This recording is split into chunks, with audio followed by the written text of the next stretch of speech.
In picturing? I'll read it like this. You can borrow my glasses. Oh, you got one. Oh, that's right. Where does this come from?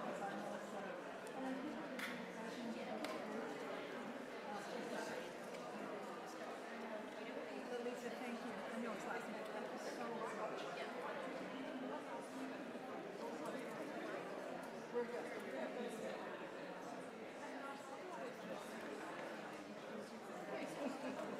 No, just no.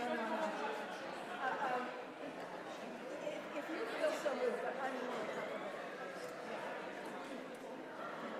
Thank you.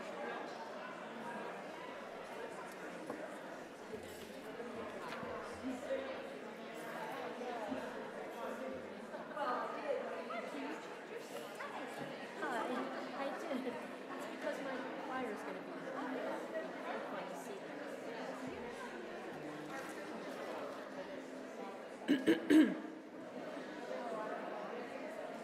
Very good. Make sure I have all mine. Are you speaking from there? Okay, because I'm going to hope to speak from here. If Brian, I hope Brian knows this. Are the grant awardees speaking from there? I think they would be from there. Okay. Yeah. Because I have to stay here. So you get the special chair because you want to. I do, and I can see it next year. So what voice part do you have? We're soprano. second soprano. We're going to. The second soprano. Are you announcing one? I love it. They're over there. Yay, alto! She's an alto. Alto one. That's what we altos do when we see each other. It's like a trial. It's a trial.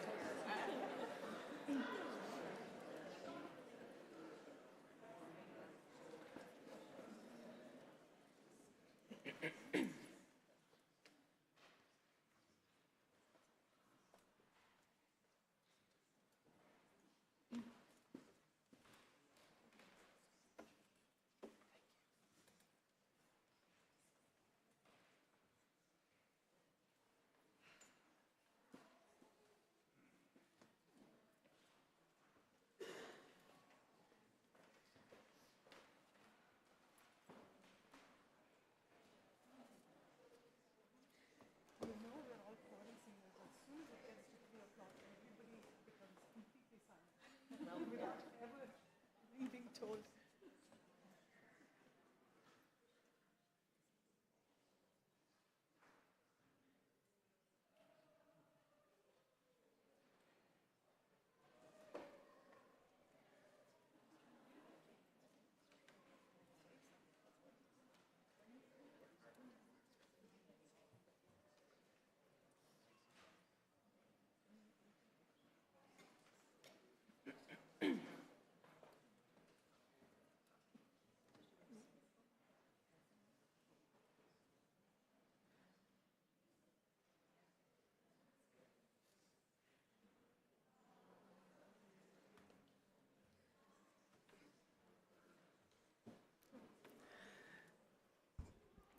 Good afternoon, everyone.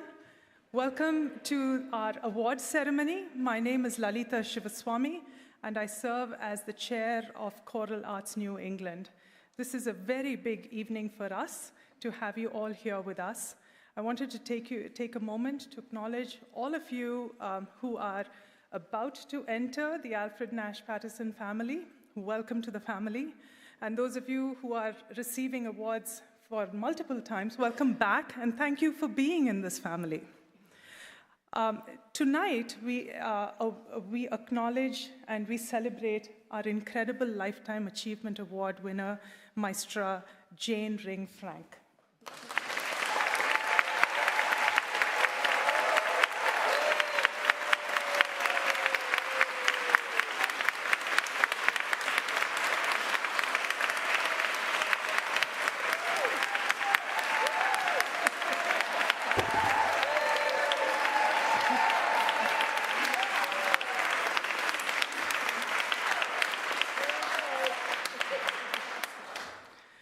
The choral universe continues to expand at Choral Arts New England. We use any which way we possibly can to expand our universe. This year, we will be we have launched, and we will be awarding the first David Hoos commissioning grant. If you have not heard of it, please look it up on our website. And we are looking to accept applications through October 31st. So if you know of any good composers, please do invite them to apply for this grant, or any choral organization. That's how I got started at Choral Arts New England. The second thing that we did was we used the power of data science in order to expand the choral universe. This calendar year, we have completed 3 incredible workshops all across New England and are looking to do 3 more. The purpose of which is to ensure that our choral homes are welcoming and that people feel like they belong in this art form. My huge thanks goes out to the incredible board of Choral Arts New England. They work with a passion that is indescribable. They work all day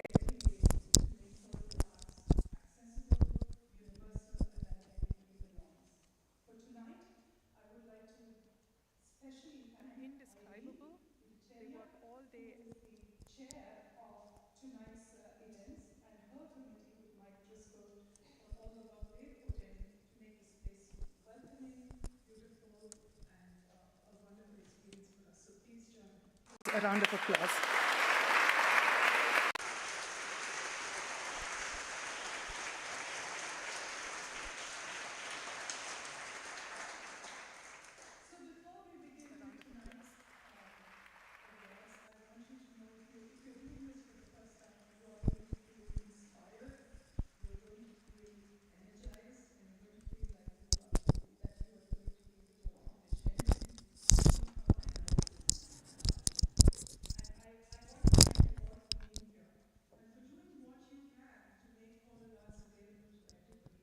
Including those whose heritage does not include the choral arts.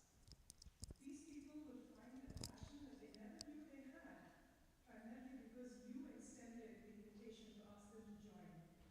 And the reason why I say this is because I was one of those people. I came from an environment where choral arts did not exist. I accepted the invitation to join a choir, and I discovered a passion I did not know I had. So please go ahead and do what you do, because you will inspire someone, and someone will feel like they belong to a community, which is what we do. There is nothing better than the choral sound. It is our answer to world peace. So thank you for all that you do. And with that,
Sir Apperson, called Grown Wild, and it reads as follows.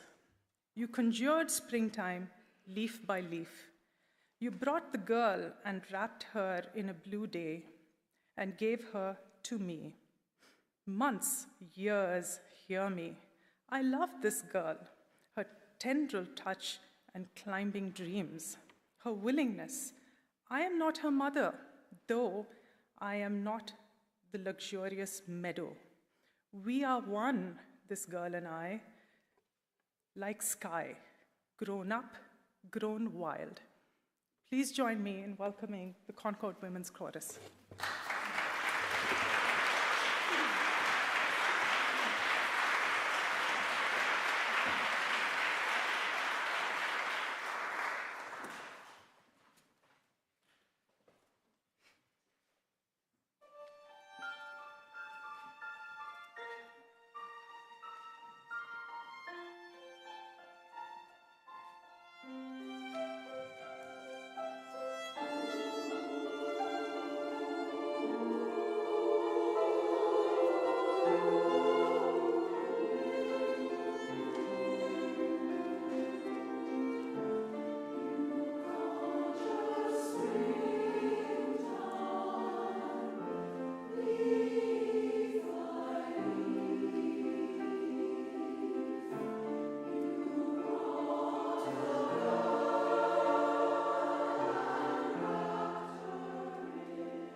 goodness. Wasn't that amazing? I would be lying if I didn't tell you I had the best seat in the house. Because I got to see the maestro conduct, and it was so dramatic and so inspiring. I enjoyed every moment, Jane. Well, thank you so much for that. We now move on to honoring you, the recipients of the Alfred Nash Patterson grants. Let me take a few moments to tell you about what this is. The Alfred Nash Patterson grants are given annually for outstanding projects that further the choral arts. More than 340 grants to 180 organizations, totaling nearly $460,000, that's nearly $500,000, have been awarded since 1985. The grants celebrate and support the vibrant choral community, encouraging adventurous programming, yes, new and rediscovered works, and collaborative projects while strengthening music education, nurturing young singers, supporting choral leadership, and promoting wider engagement with the choral arts. Tonight, we honor 16 recipients of these grants, with representatives from each organization here to share their work and contribution to the choral arts. This is the moment of awe where you will all be inspired, and especially after that, I'm not sure how much more. So first, I would like to welcome to the stage Seth Maislin from Barbershop Harmony Society, Greater Boston Chapter, for Singspiration.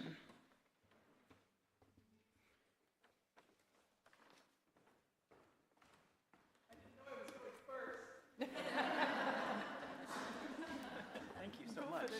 Thank you. All right. Well, hi, everyone. I'm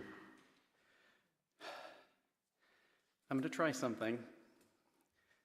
Thought I'd have more time to figure it out, but let's go for it.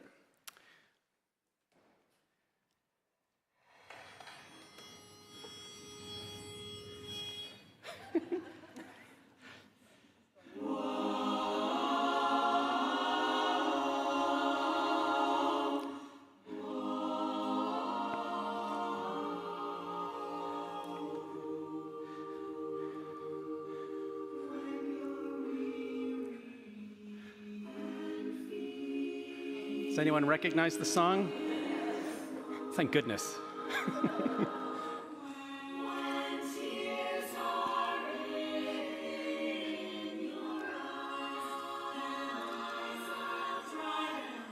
There's a video, which is too small to see.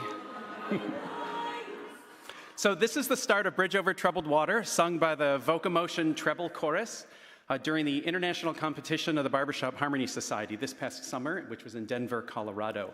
Vocomotion was formed only 2 years ago, but out of nearly 660 membership choruses in the United States and Canada, and several more outside North America, Vocomotion came in 31st.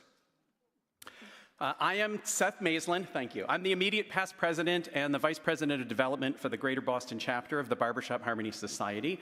We are the parent organization for the Vocomotion Chorus, also the Vocal Revolution Men's Chorus, which, if I had time, I would play more, dozens of barbershop quartets, and our annual free Boston A Cappella Festival, which takes place every year right near the Charles River in Boston. Our mission is to enhance lives through performance and music education in the community, and to provide a space for singers to find personal fulfillment through the improvement of vocal and performance skills, social connection, and the high-quality performance opportunities. Our members range in age from high school through over 90, and that's actually quite rare for most arts organizations as well as organizations as a whole. And I have business cards, so come and grab one. I'm wearing the green shirt.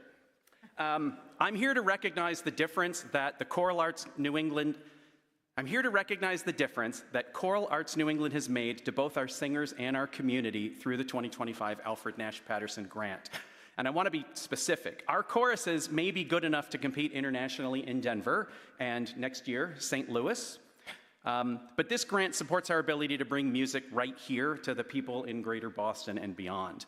Since we've won this grant, we've sent singers into senior centers, retirement communities, medical centers, and even done the flash mob style kind of thing in street corners in like Harvard Square and Porter Square in Cambridge. A cappella singing is amazing because it requires no instruments and no equipment, but with the help of this Kane grant, we've been able to purchase the necessary portable audio hardware. Not this, bigger, real stuff. The kind of hardware that allows us to be more flexible and available, and in other words, we bring our music anywhere and everywhere. And we are as approachable as we can get. Every year, 5,000 college seniors who discover a cappella singing in college graduate, but never sing again. Finding groups like ours, finding people who are like you, who sing how and what you want to sing, is a lot harder than you think. Our festival, the singing that we do on street corners, all of this is to show that there is a way. We are here because all of us are here because we believe in the power of the human voice. The very definition of harmony is when each person sings their own different notes together. And this is our tool of choice, where everyone in this room excels. The human voice, raised up in harmony and carried into the streets and halls and homes of our community, is literally how we save the world. So thank you to Choral Arts New England and the Alfred Nash Patterson Grant for giving us the tools and the strength to be in more places, more often, and most of all, our most genuine selves. Thank you.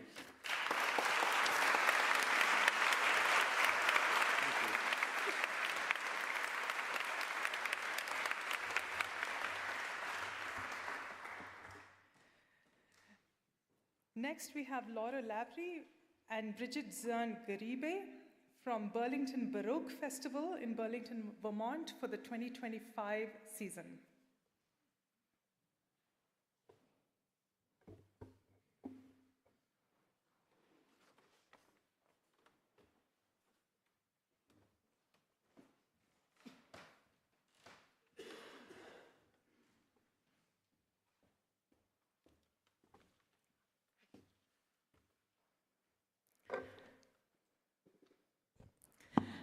Good afternoon. My name is Bridget Garibay. I am the Director of Development for Burlington Baroque. This year, we held our second annual Burlington Baroque Festival just last month in September, where we presented 4 performances over 4 days. We did a Purcell and Handel performance with Odes to Saint Cecilia. Our second performance was Bach Sacred Cantatas and Motets. On the third night, we presented Vivaldi's Seasons and Concert Arias. And on the last night, afternoon, we finished up with a mixture of Charpentier, Mondeville, Brassard, Grand Motets, the Splendors of Versailles. We had 54 artists performing in the festival, including professional vocal and instrumental artists, along with the Burlington Baroque Festival singers. At this year's festival, we welcomed an incredible roster of artists from around the globe, hailing from places like France, Germany, Bolivia, New York City, and San Francisco. There were many opportunities for mentorship amongst the performing artists and also amongst the local artists who were performing with us. We had 13 generous host families who opened up their houses to our artists and 25 volunteers, and we provided a number of tickets to a local organization, Spectrum Youth and Family Services, which allowed for them to bring, through their mentor-mentee program, young people to hear these beautiful artistic works. Our vision is simple, yet far-reaching, to give our region access to world-class performances of choral early music. For a long time, the sounds of the 17th and 18th centuries, music by masters like Bach and Handel, and played on period instruments, have been largely absent from our stages in northern Vermont. The Burlington Baroque Festival is changing that, bringing this extraordinary repertoire to life for our audiences, many of whom are hearing it live for the first time. But our vision has gone beyond just performance. We've created a unique opportunity for our Vermont artists, Each year, the vocalists of the Burlington Baroque Festival singers collaborate with internationally acclaimed artists, such as our artist-in-residence Ensemble L'Harmonie de Saison. These world-class specialists share their expertise in historical performance practice with our local singers in a deeply immersive preparation experience. The collaborative relationship that has blossomed between these cohorts is wonderful to witness and a testament to the power of shared artistry. The commitment to education also extends to the next generation of music lovers. We are committed to bringing learning opportunities directly to local schools. This year, we invited music students from Burlington High School to attend an open rehearsal. At future festivals, our intention is to increase the opportunities for students to interact with our international performers. These students can learn about the repertoire and the fascinating historical instruments and what it means to be a professional musician. We've seen so much receptivity from the local community for this music. We've seen people travel from across New England, New York, and Quebec just to attend our performances, showing that our adventurous vision is resonating. And the overwhelming response has shown us that there is a hunger to experience music presented in this historically informed and beautiful form.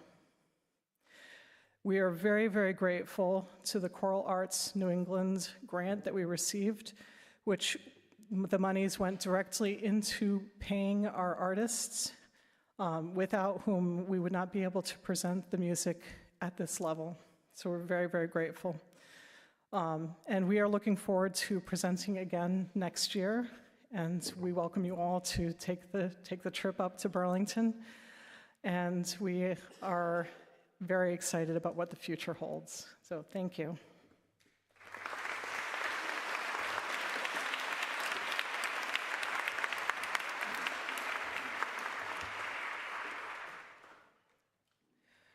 We welcome Gina Sonder and Beverly Hyoth from Catalina for I Rise Women in Song.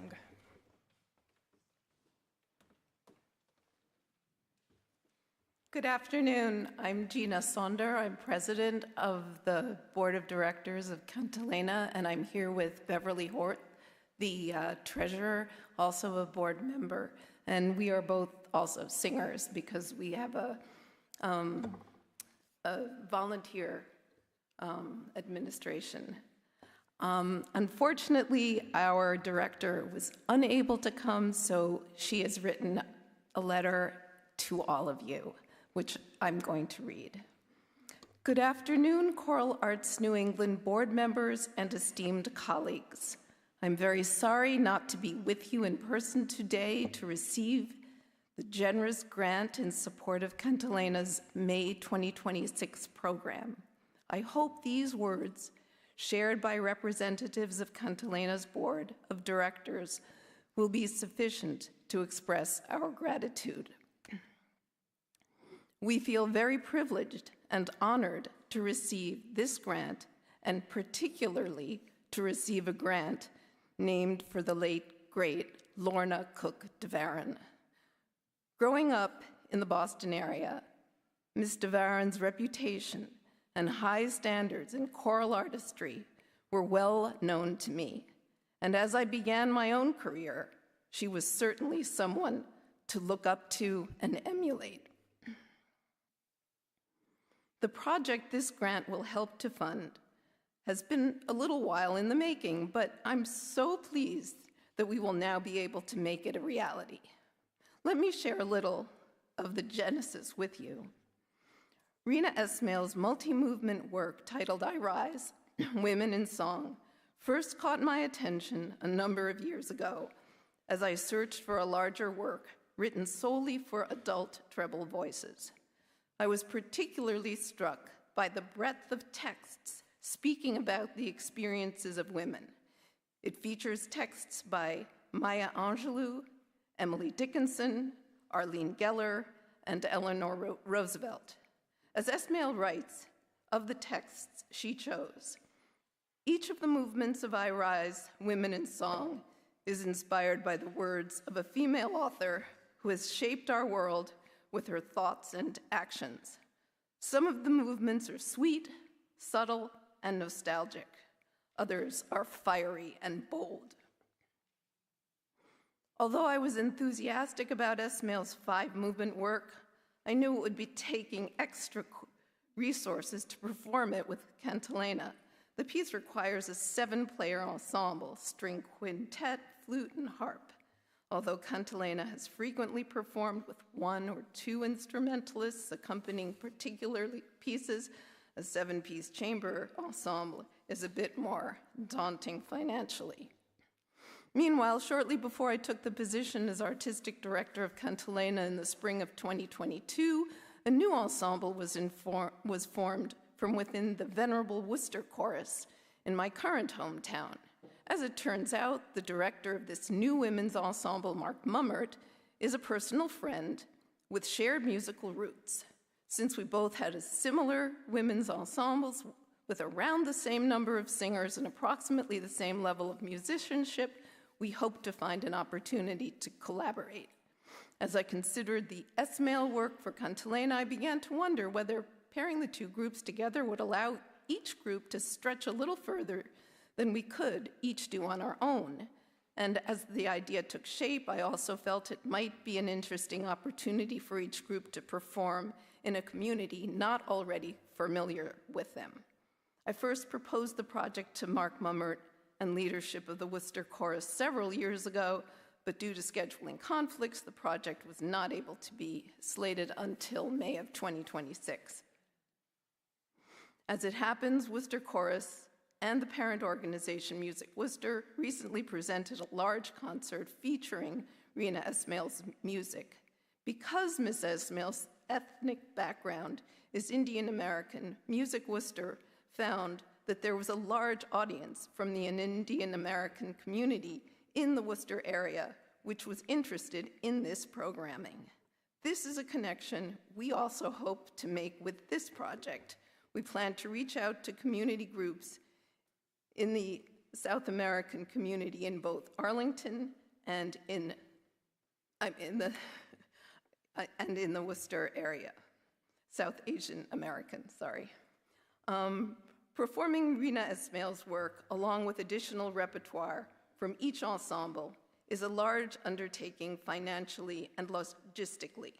Even working together collaboratively, additional funds are needed beyond our normal budgets.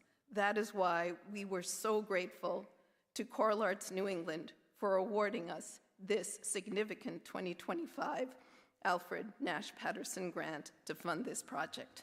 Thank you all very, very much.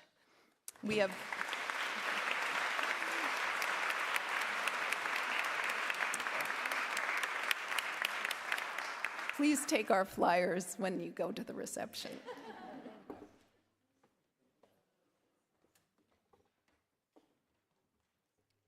And next is board member Holly Druckmann. Where are you, Holly?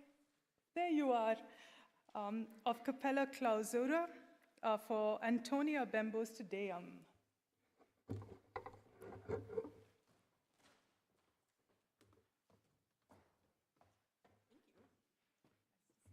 Nice to see you too. Hello, my name's Holly Druckmann. I'm a little bit worried that that I might be too short for this microphone. Never too short for anything. Thank you. Thank you, I very much appreciate that. Good afternoon. My name's Holly Druckmann. I am here on behalf of Capella Clausura, the ensemble for which I'm the recently named artistic director. And on behalf of Capella Clausura, I would like to heartily thank Choral Arts New England for choosing to fund our project, worthy of the highest praise. Capella Clausura, we have been doing the rewarding and long overdue work of championing music by women composers for over 20 years. To my knowledge, we are one of very few professional ensembles in the greater Boston area with this mission. If it were not for us, this music would not be heard. You would not hear this music. You might miss out on discovering your next favorite composer. We recently widened our mission as well to include composers who are transgender, composers who are gender non-binary, which was a very important part of my beliefs and my ideology. I know several composers who are transgender, several who are gender non-binary, and their voices deserve to be heard as well. I see this just as an expansion of our current mission, as of our former mission of championing women. I'm thrilled and privileged to be a part of the organization that aligns so closely with my personal beliefs, and to carry on the legacy of our tireless, trailblazing founder, Amelia Leclerc, who is somewhere in this room, I think. Holly, I don't think she could be here today. Oh no. Hi, Jane. It's lovely to meet you. Congratulations, and congratulations to you. You all sound terrific. It was really beautiful. Okay. The project that Choral Arts New England has honored us by funding goes back to Capella Clausura's very roots, the music of Italian women from the 16th and 17th centuries living in convents. At this time and place in history, nuns had a certain amount of freedom and opportunity that other women did not, but only to a point. They composed and performed music, but to flip the saying on its head, they were heard but not seen. Their music was always performed behind a curtain. That's where our name comes from, Capella Clausura. It means cloistered. This was literal back then, but to an extent is still true today. We must stand up for ourselves, for each other, in order to make our presence known and our voices heard. One of these composers is Antonia Bembo. She lived in the late 17th and early 18th centuries. Her talent was widely renowned. It took her from Italy to France, while she was still a member of a religious community there, albeit supported by King Louis XIV. At a moment in history where women composers were oddities, her talent and hard work and political acumen, in no small part, gained her fame in her day. Her output consists of all sorts of styles that people wrote in back then: opera, cantatas, religious and secular music, motets. The piece that we are going to perform for all of you, and that we hope you will come to hear on May 16th and 17th at 4 p.m. in Grace Church, Newton, and at 4 p.m. at Emmanuel Church in Boston, is her Grand Te Deum for 5-voice choir and a Baroque chamber ensemble. Very few recordings of her music exist. Otherwise, I would be playing one for you right now with a little speaker. But I have to imagine that the Te Deum has been performed somewhere in the world in the recent past. But as far as I can tell, I haven't found any recordings for it. As I continue to study the score in preparation for performance, there's nothing on YouTube, there's nothing on Spotify. A bit of a humble brag, I have very good ears and a very good musical imagination as I study the score, because I can hear it in my head. Antonia Bembo's music is every bit as good as her male counterparts. The canon, however, is sexist by omission, and as time has passed, the contributions of women composers were strategically undervalued to protect the status of men and the systemic control that they held over women. And to prove Antonia Bembo's great musical talent, we are putting her side by side with another great Anton, Antonio Vivaldi, in a performance of his classic Gloria.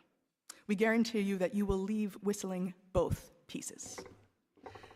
Capella Clausura's roots are in early music. During my relatively short tenure so far as the artistic director, I've made a point of focusing on music being written today to materially and tangibly improve the lives of composers and make the classical music world richer for all of us, for you to discover your next favorite composer. With this concert, however, we honor Capella Clausura's long legacy of performing Baroque music and the fantastic maverick Italian women who wrote it and came before us and inspire us to do what we do. The root of the name Antonio or Antonia, I should have said that in the opposite order, Antonia or Antonio, means, according to some people, worthy of praise. And by putting these two side by side, we show you that they are both worthy of the highest praise. We look forward to introducing you to Miss Bembo, and most importantly, Choral Arts New England's support of this project helps us to reach an even wider audience unfamiliar with this wonderful composer, because this is helping us to fund a live stream, which is our first venture into this kind of thing. And we hope to introduce audiences even outside of Boston and greater New England to this amazing, beautiful music. So we are very grateful to Choral Arts New England for believing in our mission that every voice deserves to be heard, and that we are all the richer for it when they are. I am honored to be among such esteemed colleagues as all of you as our grant recipients, and I look forward to making Choral Arts New England proud of the work that they have chosen to help make possible. We have performances on May 16th and 17th, 2026, in Newton and Back Bay at 4 p.m. Hope to see you there. Thank you. Thank you.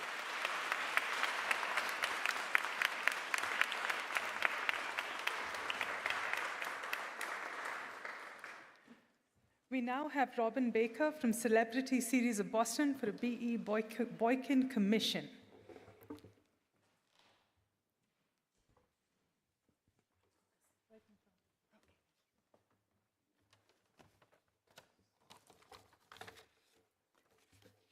Good afternoon. I'm Robin Baker, the Associate Director of Community Engagement at the Celebrity Series of Boston. We're so grateful to the Choral Arts New England program, and we're very proud to be in such esteemed company with all the other awardees. We're, as you know, Celebrity Series of Boston is not a chorus. We're a presenter of both national and local artists. And generally, our Neighborhood Arts Series, which is a community series in diverse venues, is our chamber groups of, say, less than 6 or more. Up till now, the biggest group we ever had was 56 cellos for the Pablo Casals Orchestra, but now we went and broke the mold and invited 100 teen singers. So we're very glad to be able to put on this program. I want to say our event on April 11th is entitled I Dream a World Choral Showcase, and it highlights 2 famous poets, Langston Hughes and Phyllis Wheatley. This concert will feature 3 youth choirs, the Boston City Singers, the Boston Children's Chorus, and the Handel and Haydn Youth Chorus. They will be performing both separately and together. As curator for Neighborhood Arts, we wanted to have an event to commemorate the 250th anniversary of the U.S., and also a way to bring choirs that don't generally sing together on the same stage. As I was thinking about ideas, I recalled in 1999, while I was Director of Education for Handel and Haydn Society, that we performed Dan Welcher's oratorio, JFK, The Voice of Peace, which was premiered and commissioned by H&H. Mr. Welcher set the Langston Hughes I Dream a World poem to music to feature the youth chorus. Since Hughes' inspirational poem was entirely fitting for the 250th anniversary, it just meant a lot to me. And when I later discovered that a dozen composers had set that same poem to music for other youth choirs, I asked each of the 3 choirs if they could perform a different setting of the Hughes poem during their own sets, along with their own contemporary music. And then also researching, I had also discovered that poet Phyllis Wheatley had exchanged letters with then General George Washington in 1776, a couple of years after she had been released from slavery. And she was the first published African-American female poet in Boston. So Celebrity Series commissioned B.E., otherwise known as Brittany Elizabeth Boykin, to compose a song for SATB choir and piano, featuring original and contemporized poetry of Phyllis Wheatley. As a Black female herself, Brittany said that Phyllis Wheatley was a role model to her in high school, so she was very glad to honor this request.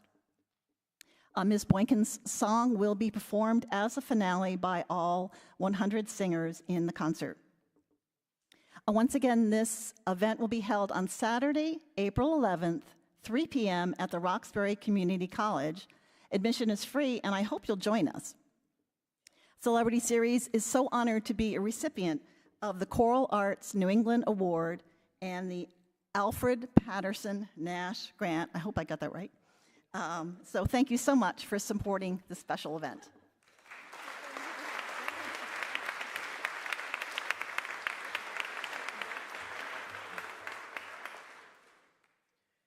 Hey, as long as you say Alfred Nash Patterson, I'm good. So next up, so far it's been accident-free, but I just want to point out one thing for those who are coming up here. There are steps. And we would love to have no accidents at all. And we say no more accidents because I almost had one. From Choral Chorus, we welcome Elise Kilser and Christine Lecter. Is that you? Yes, Christine Lecter for the Women's Correctional Center Collaborative Choir. You're going to want to hear this.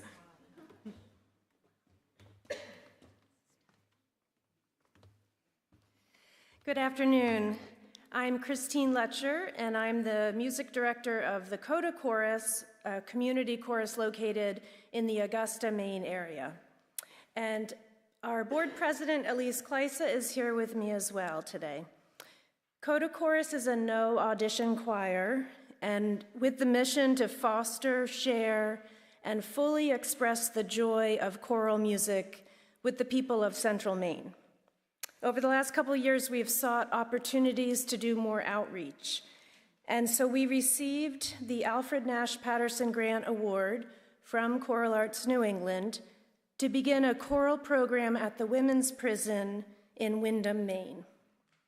This was a wonderful project that involved Coda Chorus volunteers and any residents at the Women's Correctional Center that wanted to participate. Being a new program, we only had 6 residents sign up, and we had 4 volunteers. But when we sang our program at the end of August, we had almost 50 residents come to the concert, and there was a lot of enthusiasm. So we hope to grow this program. And in fact, just this week, we found out that we received an Onion Foundation grant, which will help support 3 more years of programming at the prison. So we're very excited about that. Thank you. Incarcerated women are a very vulnerable population, and so our main goal for this program was to help the women find their voices. Also, we wanted to help the volunteers to understand the complexities and hardships faced by incarcerated women. Through music, we encouraged listening and healthy communication amongst all of the singers. Our priority was to give the women leadership roles, which we did through having them choose their own program. They chose a theme of sky and stars, and several of them sang solos. It was very inspiring. Sorry. Oh my goodness. Lastly, I will leave you with this anecdote of the power of music and choral singing. At the end of our concert, one of the women said to me, quote, "You made us feel human again." Thank you again to Choral Arts New England and the Alfred Nash Patterson Grant for this opportunity.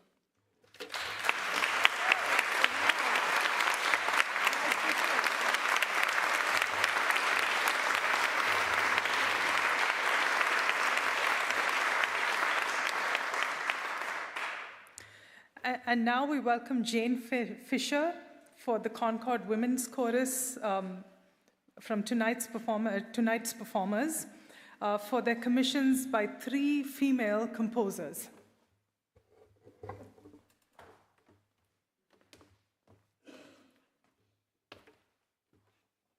Thank you, Lalitha.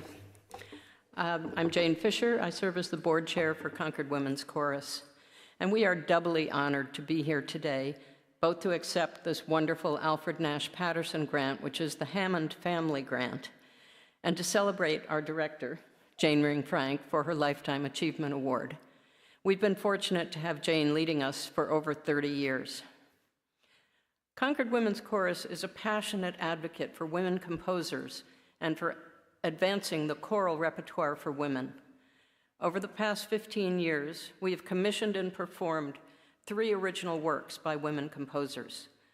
This award is going to help us create professional recordings of these pieces, making them available to audiences and women's choruses around the world. By recording our commissions, we create a legacy of works written by, for, and about women, whose experiences will resonate with listeners of this generation and beyond. The works to be recorded include Concord Fragments by Libby Larson, who's one of America's most performed living composers. This piece evokes the history of Concord, our home base, with timeless messages that reach across generations. It's based on 3 poems by Concord women, ranging from Lydia Emerson, Ralph Waldo's wife, to contemporary poet and former CWC member Melissa Apperson. The second piece is The Treehouse, a 3-movement work by Berklee College of Music professor Beth Denish. It's based on poetry by Kathleen Jamie, one of Scotland's most lauded poets. We premiered the piece in Concord in 2017 and performed it that same year at St. Giles Cathedral in Edinburgh, with both the composer and the poet in attendance. The final piece is Grown Wild, which you heard just a few moments ago. This lovely work by Melissa Dunphy is based on a poem by Melissa Apperson. We premiered it in October of 2022, just as the world was emerging from the pandemic. It represents a spirit of resilience and hope. We are so grateful for the support of Kane and the Hammond family with this Alfred North Patterson grant, which will help with production and technical costs and the hiring of instrumentalists like Beth Welty, whom you heard today. I'd also like to thank our board member, Allison Jones, who wrote and shepherded the proposal. Concord Women's Chorus will present our holiday concert, Radiant Light, a celebration of the season, on December 6th at Tricon Church in Concord, and our spring concert, A Light Exists in Spring, on May 9th at Trinity Episcopal Church in Concord. The May program will feature The Treehouse, one of the pieces we're recording. We'd love to see you at our concerts. Thank you very much.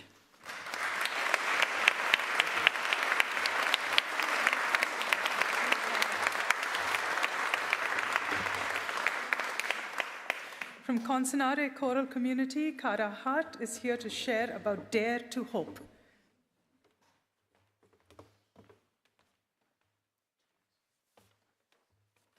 Good afternoon. I'm Cara Hart, president of Concenare Choral Community. I'm honored to be here on behalf of Concenare to thank Choral Arts New England for this generous grant and for your steadfast support of choral music throughout our region.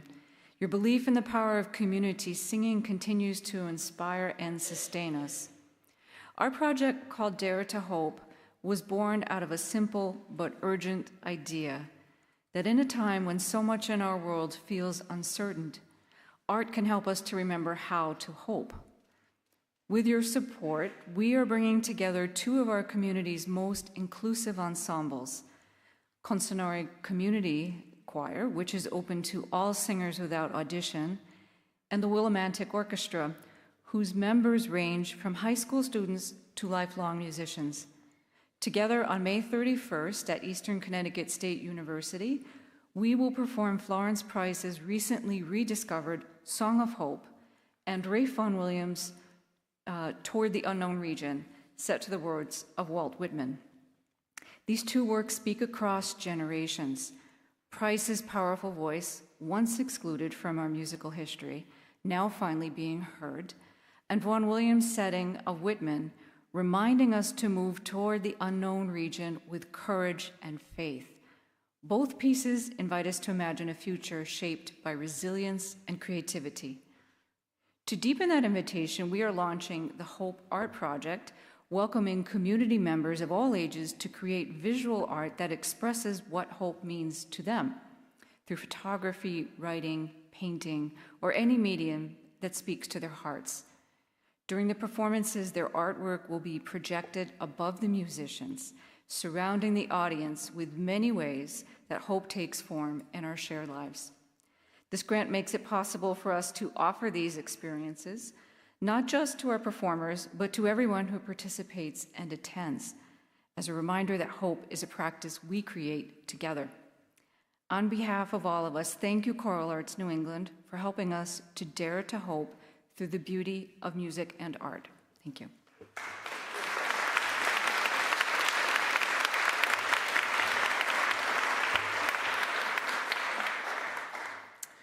Next up, please welcome Crispin Weinberg from Coolidge Corner Community Chorus, which will premiere Revision.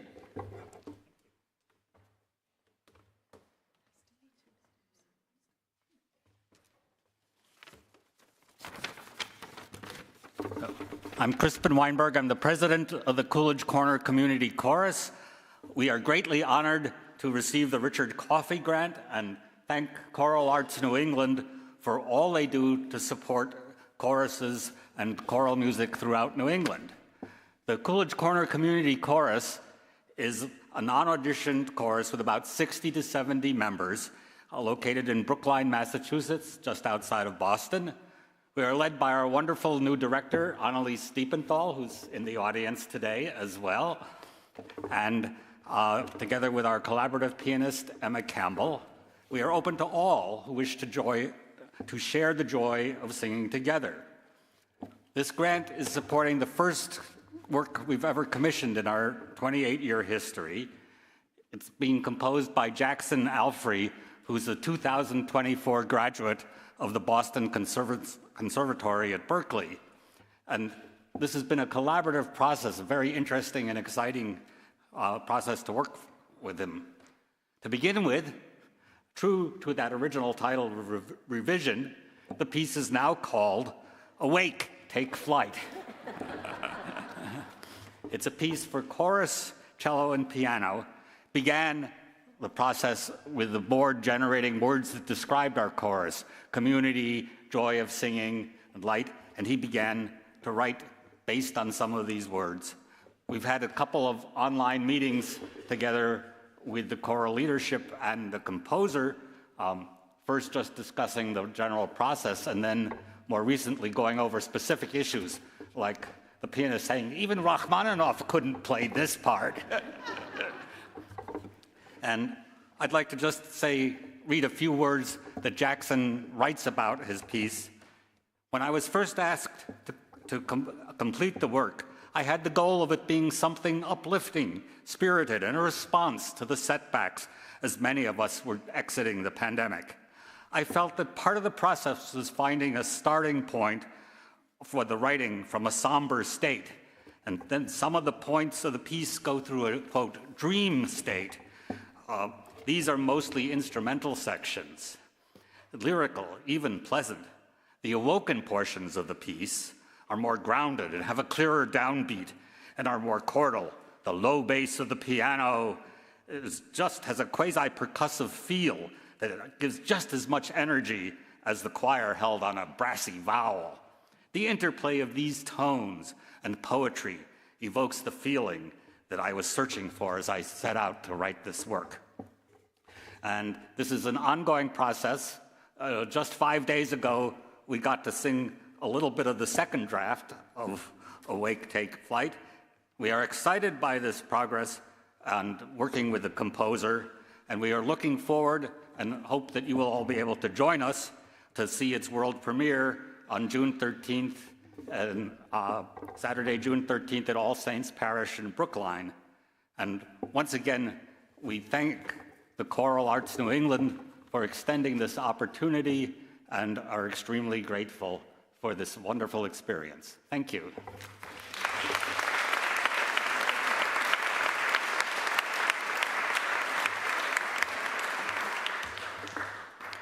From Counterpoint Chorus, we welcome Nat Liu, who's going to share with us an act of remembrance.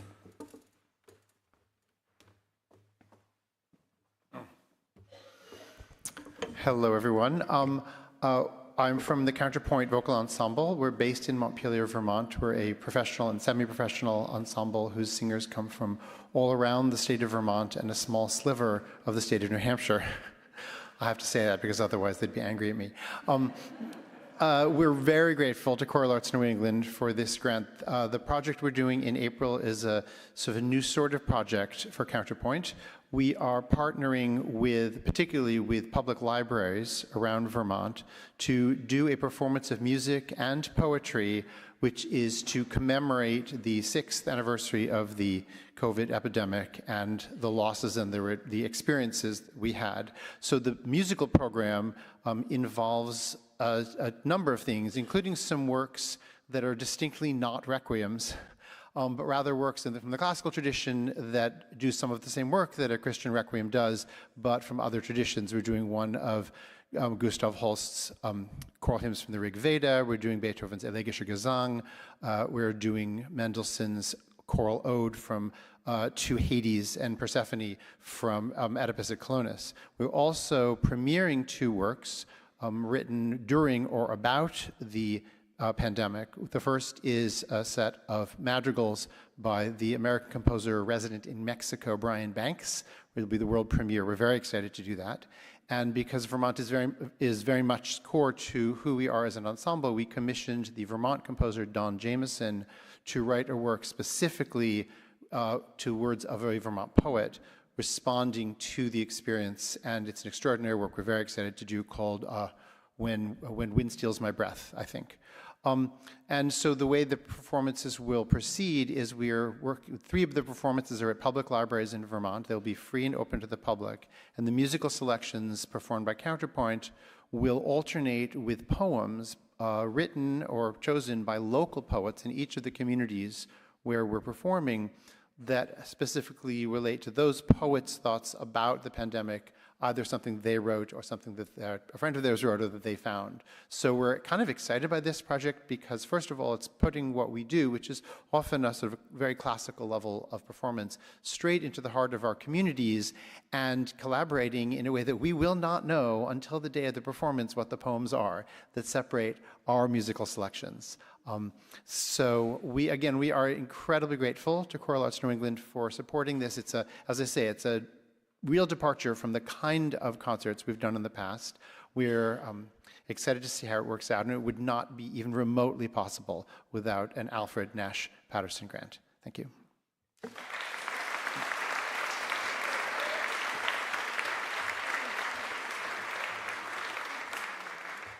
And now we welcome Ensemble Altera, which will premiere Declarations.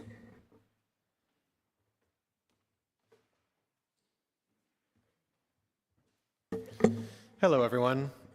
My name is Michael Garapi, and I have the great privilege of serving as the artistic advisor to Ensemble Altera. On behalf of the entire ensemble, it is a true honor to accept the Alfred Nash Patterson Grant from Choral Arts New England. This award carries special meaning. Alfred Nash Patterson's vision helped shape the sound and spirit of choral music in this region, and Kane's continuing mission to nurture creativity, excellence, and community through choral art aligns perfectly with what Ensemble Altera stands for: performances of beauty, sincerity, and purpose.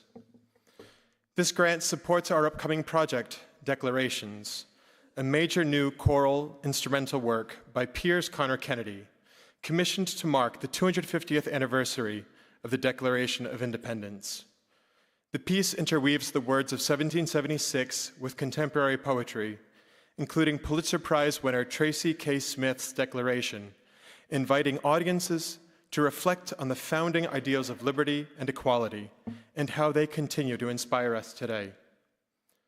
Under the artistic direction of Christopher Lowry, Altera will perform Declarations in 3 historically resonant venues: Old South Church in Boston, First Baptist Church in America in Providence, and St. Thomas, Fifth Avenue in New York City.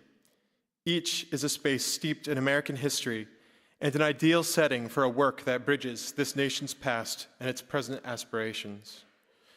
Beyond the performances, this project will reach into classrooms through our Sing Out in Schools program, bringing themes of the work to more than 600 students across New England, many hearing live choral music for the first time. We are deeply grateful to the board and staff of Choral Arts New England for their faith in this project and for the steadfast advocacy for choral innovation across the region. Finally, I want to recognize Christopher Lowry, Ensemble Altera's founder and artistic director, whose vision makes all of this possible, Piers Conrad Kennedy for his inspired partnership, and the extraordinary singers and musicians who make up the ensemble. Thank you for this honor and for ensuring that choral music remains a living force for beauty, reflection, and hope. Thank you.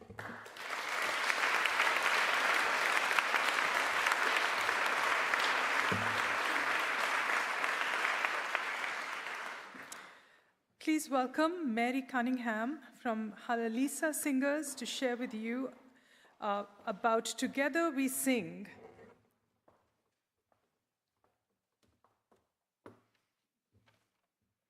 Good afternoon. I'm Mary Cunningham. I'm the artistic director of the Halalisa Singers, and we are thrilled and grateful to have received the Alfred Nash Patterson Grant for this coming concert in April that we are doing with a wonderful ensemble, Solicanto. We are performing something that's having a bit of a title shift indeed, as someone had mentioned before. The original title was Together We Sing, Si Somos Americanos.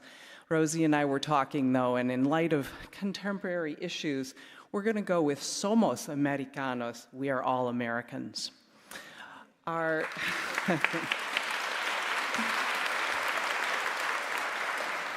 yeah.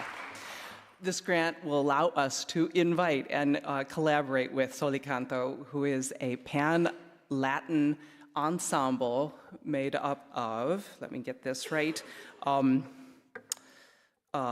Rican and Argentinian singer and percussionist Rosie Amador, and New Mexican guitarist, singer, and composer Brian Amador.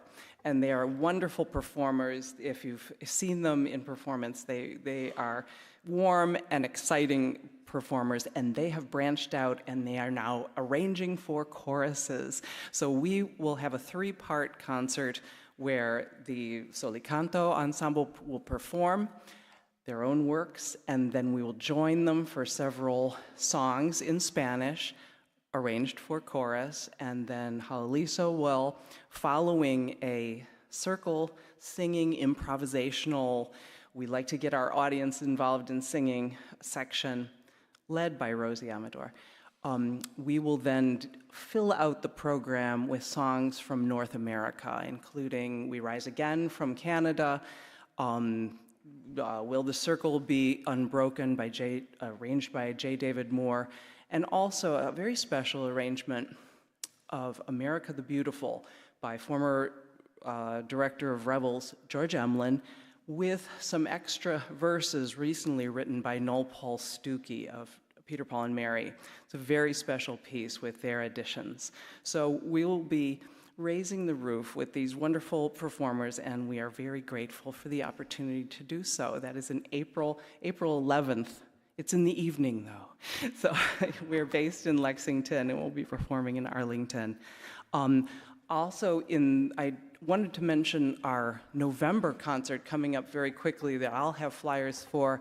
We're singing Libertatum by Jim Papoulis. That's the name of our concert of Songs of Freedom, but we're also singing A Vision Unfolding by Kyle Peterson, and it's a choral suite that has poetry by Chanel Gabriel, contemporary American poet, as well as Walt Whitman and Langston Hughes, and it's a wonderful, uplifting five-movement piece that is about justice and inclusion.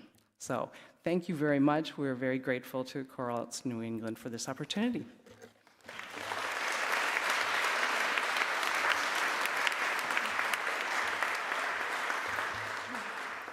And on behalf of the Hopkinton Center for the Arts, Sandy Buckley will share about Junior Treblemakers, lovely name, a youth choral program.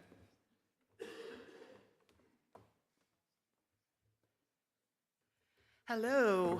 Let me preface this by saying that the music director was hoping to be here tonight. She had a performance. Her name is Emily Vincent. And I said to Emily, could you send me something, that I can read?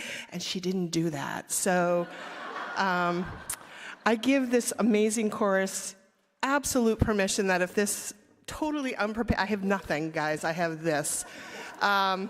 if this goes off the rails, you can play me off like they do at the Oscars. Okay. Here we go. Hopkinton Center for the Arts. Hopkinton is known, our claim to fame, we're in Metro West, is that we are the start line of the Boston Marathon, and that's pretty much what we're known for. But the Arts Center is really striving to make us also a cultural hub where the creative spirit can thrive.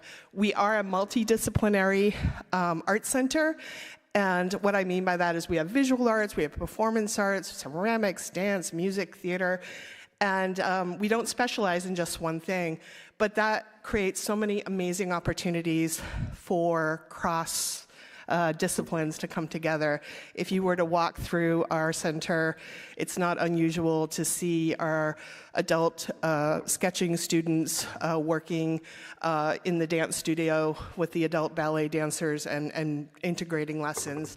We have an art gallery and we have art receptions where some of our student musicians will play at the receptions and whatnot. And so it's a wonderful hub of creativity across many, many disciplines. But specific to the Choral Arts New England, God, I'm shaking. Okay, specific to the Choral Arts New England grant, for a long time our music program has really been anchored by an adult chorus called the Troublemakers, and they've been doing this for about 10 years, very successful and very fun. And our music director, Emily Vincent, said, let's try and get some kids involved and create a junior Troublemakers. We started very modestly with 5 children. The hard part was trying to make families understand, well, how is this going to be different than what they might get in their music program at school? And we decided, okay, we better be clear about what we were looking for here. And we said we want to give them a chance for those children who just love to sing to perhaps get a little bit more support, a little bit more understanding of composers, learn music that they might not get in a traditional public school setting. So we started with 5 children. They had a fantastic time learning about, and trying songs that they've never tried before.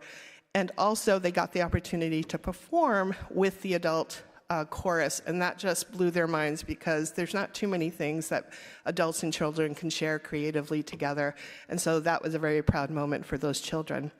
When we got the support from the Alfred Nash Patterson grant, we said, okay, we need to use this support that we're getting from this grant to really kind of spread the word and see if we can bring in some professional artists and pay them what they deserve to bring more to these children. And I'm happy to say in just 1 year's time, we now have 3 youth choruses. We have our junior Troublemakers, they're 3rd through 5th. We have our tiny trebles, they're kindergarten through 2nd, and then we have a middle school chorus that doesn't have a clever name yet. They're working on it. And I mean, this is just in the year we went from 5 to about 30 kids, broken up between those 3 choruses. So we just see so much potential in this, and we're hoping that it will just continue to grow and grow. And I'm sorry, I forget the person who mentioned, how important it was to have some underrepresented composers. I did write down one thing I did know, is that, only because I heard them rehearsing it, the kids are working on Nothing Gold Can Stay, which is based on a poem by Robert Frost, and a composer is Laura Nevitt, who is a Boston-based binary composer. And this is just our way of really trying to uplift and highlight some of the underrepresented composers. So I hope that's enough. Thank you very much.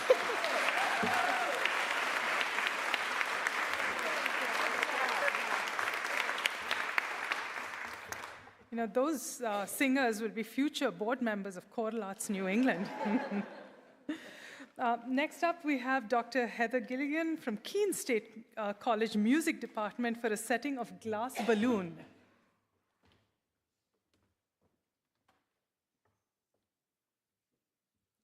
Good afternoon.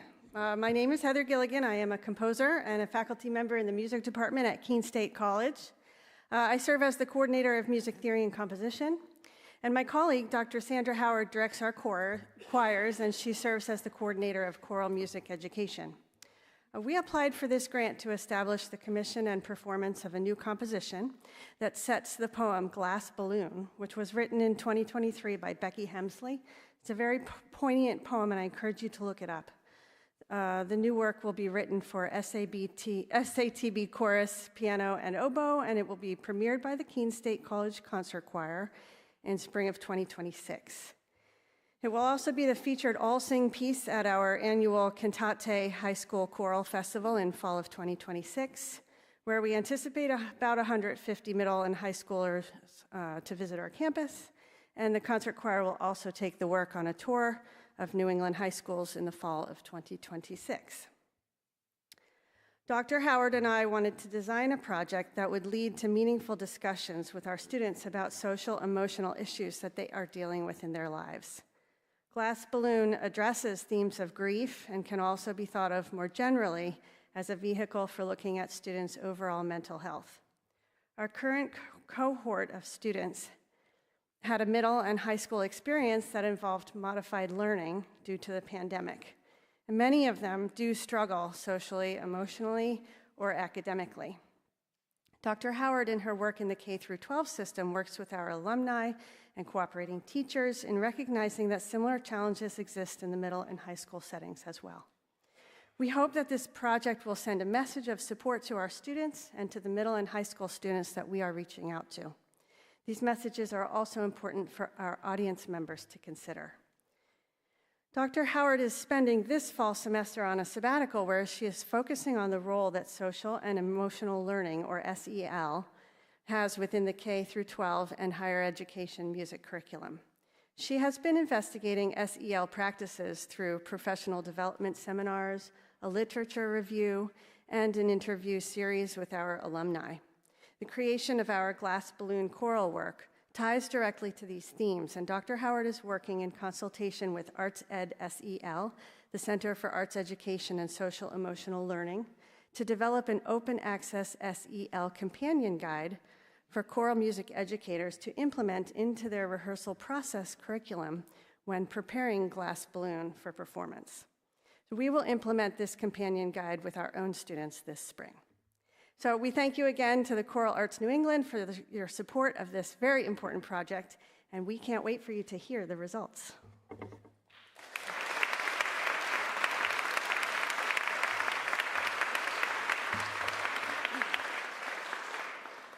From Koleinu, Boston's Jewish community chorus, Betsy Cohen will share with us about One Voice. Carol will share with us One Voice.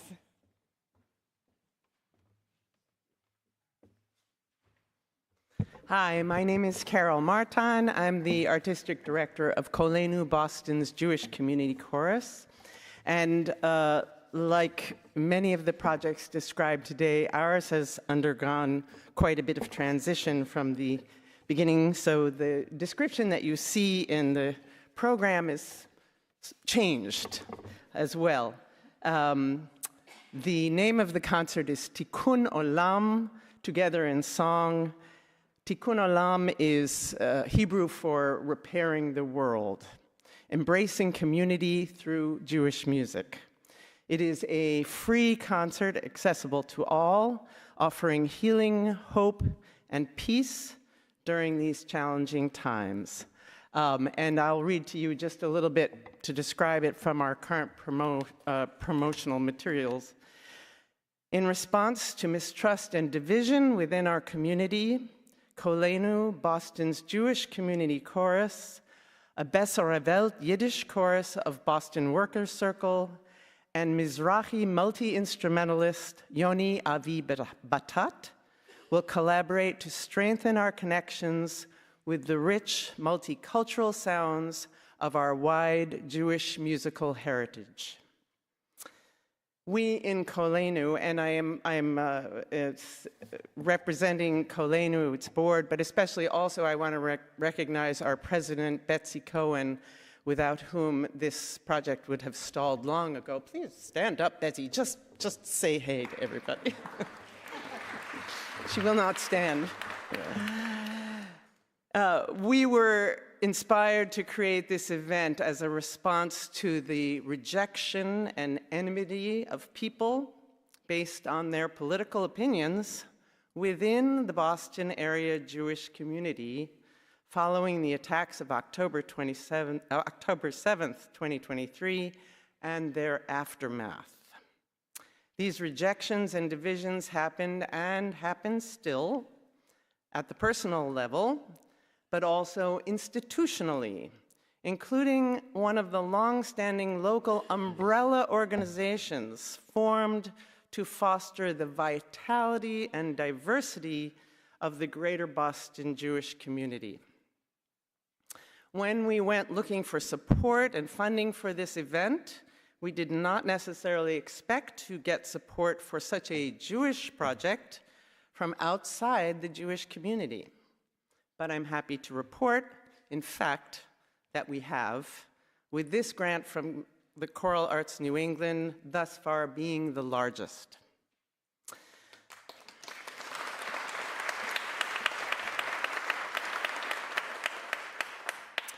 So I'm here today to express our tremendous gratitude for this beautiful support and recognition from Choral Arts New England, but also to celebrate this gesture by Choral Arts New England that so clearly indicates the health of the greater Boston choral community today.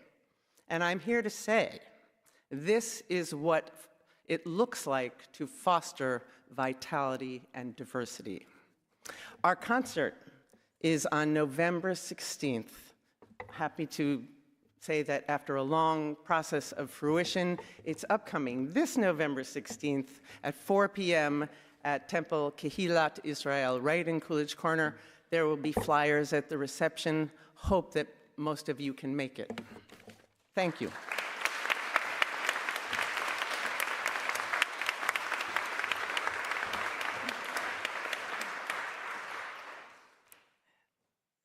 The final recipient on this list could not be here today, and so on behalf of Elaine Cunningham of Providence Singers of Providence, Rhode Island, I'm here to tell you that the chorus will premiere a new work by Rina Ismail titled Hidden, honoring the unseen labor of those whose work sustains us all. Now, before we move to the more fun part of the evening, let me say, before we move to the evening as it gets even more fun,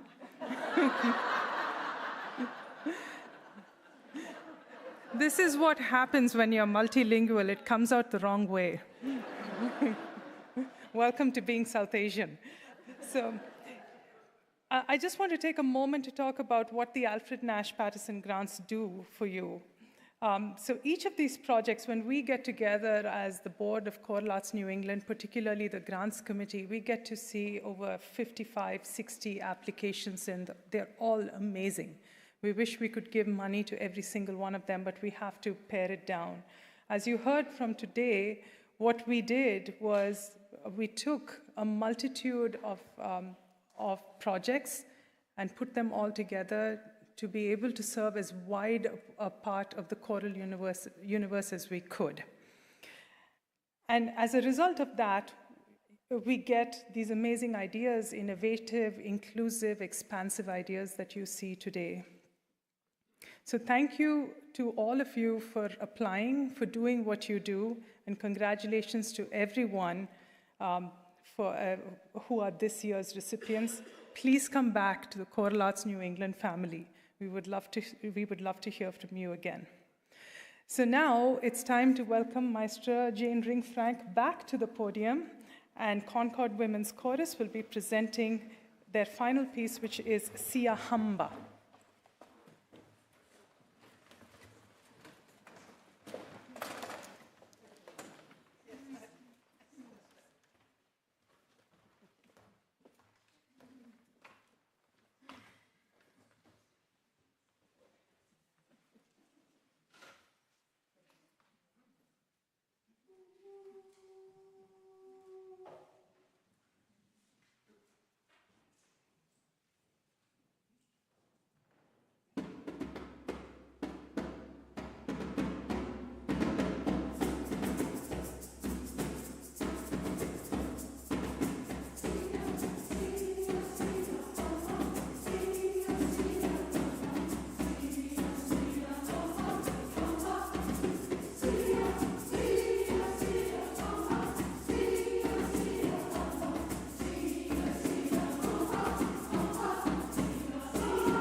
Best seat in the house, I'm telling you. You got to sit here and watch this. If there was a way to watch how Jane Ring Frank conducts, I absolutely recommend it. All right, it's now time for us to present the Lifetime Achievement Award. The Lifetime Achievement Award, presented annually since 1994 by Choral Arts New England, honors individuals who have made exceptional contributions to choral singing and its culture in New England. Past recipients include luminaries such as Alice Parker, Joshua Jacobson, Dr. Andre de Quadros, and tonight's honoree is Maestra Jane Ring Frank.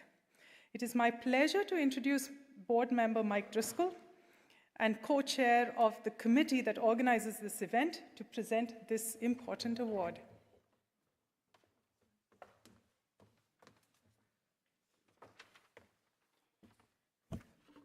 Good afternoon. I'm actually going to read a tribute from Amy LeClaire, who's a former Choral Arts New England board member and who's worked with Jane Ring Frank for many years. Amy wanted to be here today, but she has a brand new grandchild that she is fawning over, I believe, right now. Okay. So this is from Amy. Jane Ring Frank is, just as her bio says, an acclaimed choral conductor.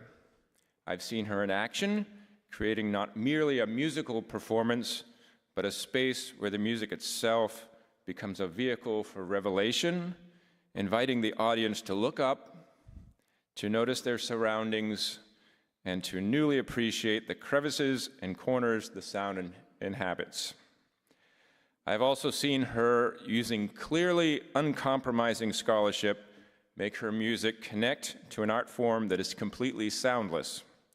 I've been inspired by what I now know are her Viennese Klimt connections that enable an audience member to hear music in a completely different way. Jane was a resident scholar with the Women's Studies Research Center at Brandeis University. She encouraged me to join that illustrious bunch of wicked smart women. The Women's Studies Research Center was a place for women in whatever phase of their careers continue to work or even forge a new path. That was the magic of it, and Jane was a part of it, often alongside her friend and the kindest of composers, Ruth Lohman. They worked their magic amongst us in this community of women, sharing their life's work and forging ahead with who knew what. To Choral Arts New England's credit, even though female choral conductors remain far fewer than their male counterparts, past female recipients of the Lifetime Achievement Award since 2001 have been only slightly fewer than men. Many belong to the pioneering generation of women who did the hard work of forging paths in the early days of women's leadership in choral music, and Jane is one of them. I know Jane personally through Brandeis Women's Studies and from singing under her direction in the Concord Women's Chorus. Capella Clausura, that's one of the group that Amy founded, Capella Clausura, and Concord Women's Chorus once collaborated on a project of early motets that revealed Jane's deep commitment to everything she takes on. As conductor of Philavox for E.C. Shermer, she created a wealth of recordings of new music, each marked by her signature shimmering sound. She continues to create that sound today, and we are all the better for it. Congratulations, Jane. I only wish I could be there celebrating with you today.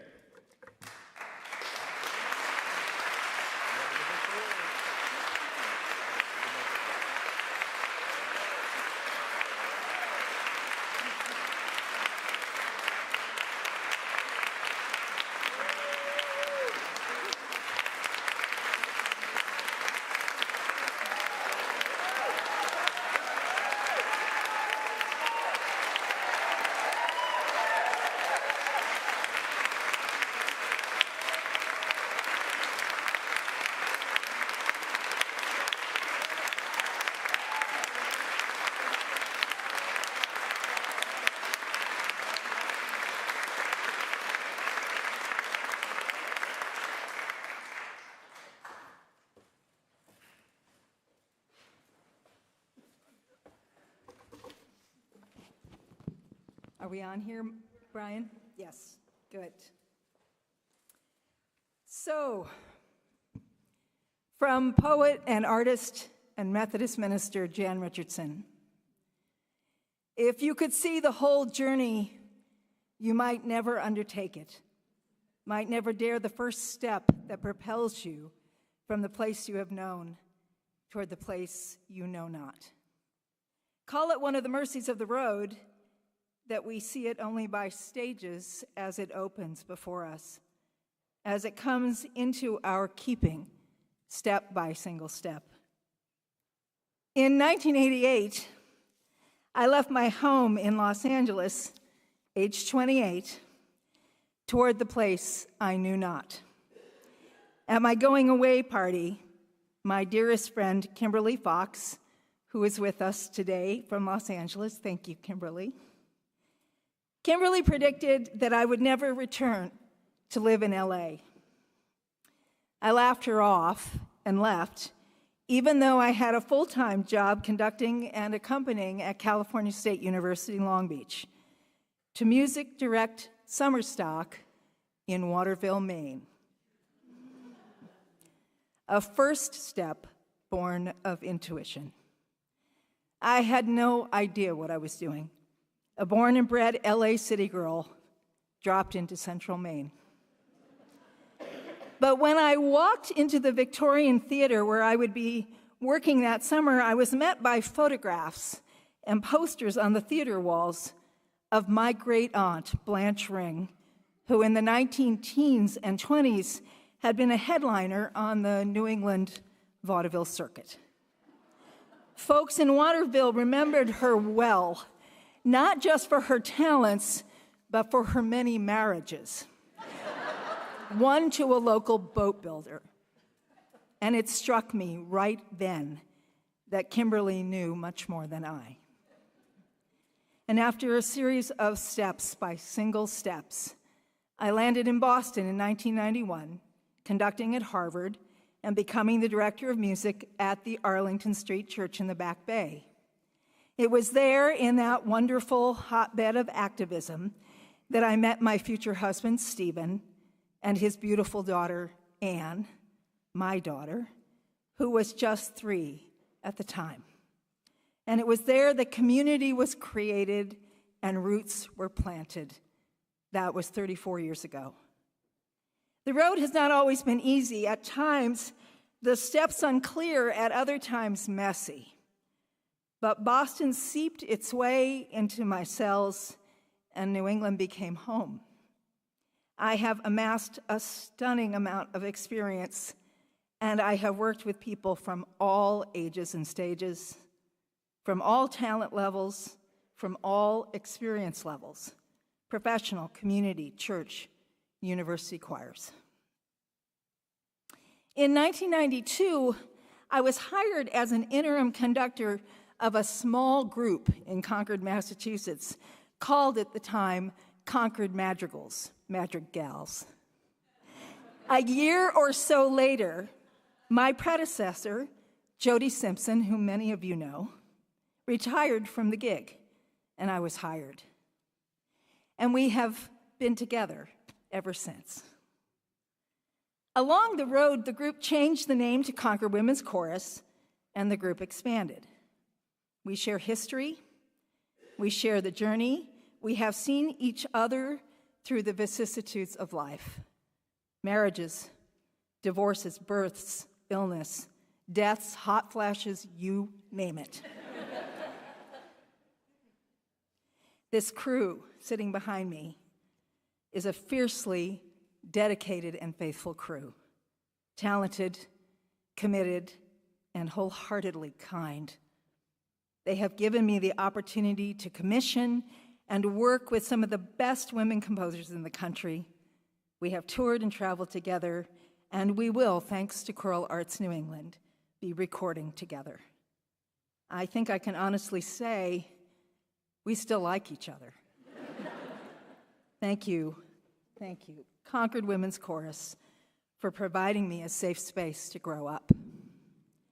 In 2003, I was teaching and directing liturgical music at the now closed Episcopal Divinity School in Harvard Square, when the music director of this very church came to see me at my home in Cambridge. His name, Matthew Greer, and he now lives and works successfully in Albuquerque. Matt had been my assistant conductor when I had 11 significant years with Boston Secession, a daring and disciplined professional ensemble. Kimberly, who is here again, Kimberly Fox and her husband, Dr. Robert Fink, were my partners in crime in bringing Boston Secession to life. Matt had been hired here, but lured away to the Southwest after only 2 years. He laid out an insistent case for why I should take the job, namely the first-rate church choir. Matt was pretty convincing, and I took the job, and that was 22 years ago. I'm grateful to Reverend Will Burhans, lead pastor of the last 10 years, who has encouraged me to imagine, to create new programming, to take classes and chances, and to work at the heart of the sacred arts. Along with Will, I have generous colleagues, Reverend Maeve, Maggie, Sarah, Ed, Peter, and Susan. This community has been my spiritual home, and this community has been my family of choice. Thank you to the leadership of this church, to the congregation, to the beloved church choir for constancy and support. So it is only fitting that the Concord Women's Chorus and First Congregational Church Winchester are both a part of today's event. To the Board of Choral Arts New England, please believe me when I say that no one is more surprised by this honor than I. I am grateful for your consideration and for this award. Mary, Irene, Amy, Lisa, Mike, Lalita, Peter, all of you, thank you. It is important to me to mention 3 people who are no longer with us, but are cheering me on from some other place. My husband, Stephen, who would have been delighted. AF, Anne, where are you? There you are. Thank you for being here today to celebrate with me and to remember. Sarah DeLima, my wild, theatrical, dear, loving friend, who was my biggest cheerleader, she would have been floating with exuberance and joy. Her 3 daughters are here today, Jane and Kate and Caroline. And family, David, hello, thank you. And then finally, my sweet mentor, Brandeis colleague, friend, critical mother, Ruth Lohman, who gave me opportunity, honest feedback, and unerring belief.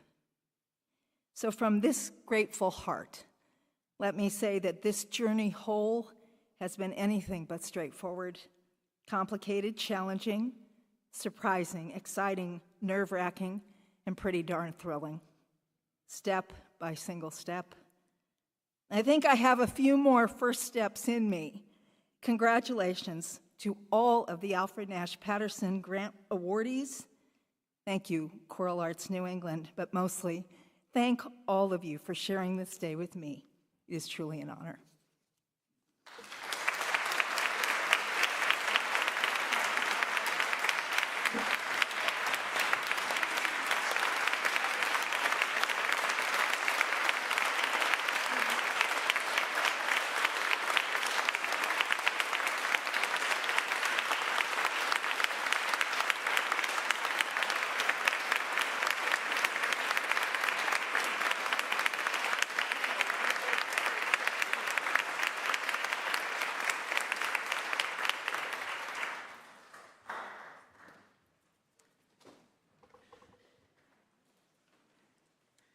So at Choral Arts New England, we have a really cherished tradition. I'm not going to veer from the script that Irene so nicely put together for me, because if I make one more comment about fun, it will not come out well. But this cherished tradition really is a lot of fun, and that is we get to do what we absolutely love to do, which is we love to sing. And the second thing we love to do is we love to sing together. So you will find that Jane is going to lead us in Bach, which we're really looking forward to. And before we begin, I just have some last closing remarks about what we're going to do next. After we're done, please join us for a light reception at the Tucker Room. We've got board members here who will show you where to go. If you're moved by what you have seen and experienced today, please let us know about it, and please let us know of ways that you would like to partner with us. We're happy to listen to that. My thanks to Choral Arts New England board members. If you're a board member, could you please stand?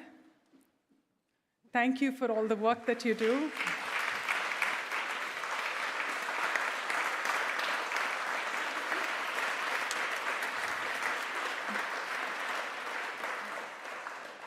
This is a dream board, and my many thanks to all of them. And my thanks to Michael Driscoll and Irene, who is probably getting something else ready right now for organizing this event.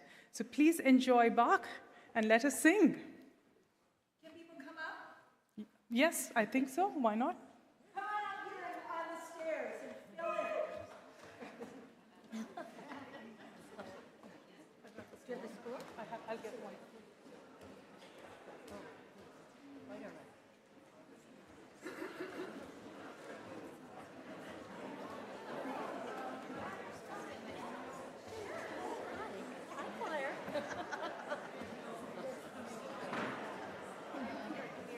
If I stand here, will I be in your way?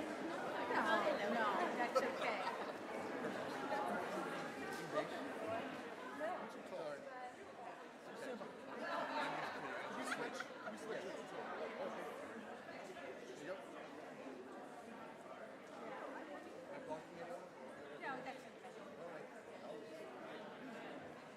Still C? There you go.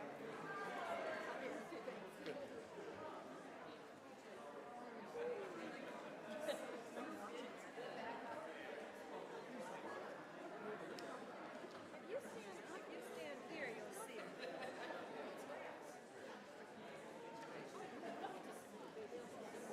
Is that mic on? I'm trying to get Brian's. How do I figure out how to get it turned off?